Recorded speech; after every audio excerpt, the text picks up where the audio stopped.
áo đỏ. Em đừng buồn nhé em ơi, nước non khói lửa anh còn ước hẹn đợi trái. Ra đi là để tìm ngày hạnh phúc tương lai. Nếu ai nhắc nhớ tình yêu thường hay giang dở,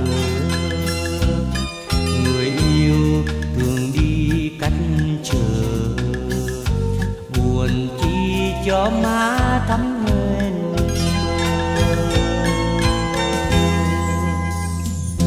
Nhưng khi dừng chân giữa rừng,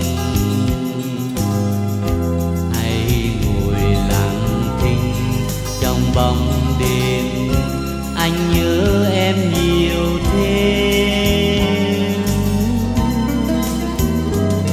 Hoàng hôn khi nhìn mây tím, anh ngờ mái tóc em buông dài đẹp tựa như áng mây.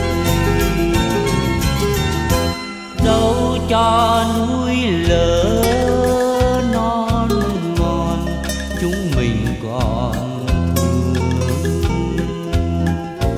Chim khôn làm tổ vào mùa hoa lá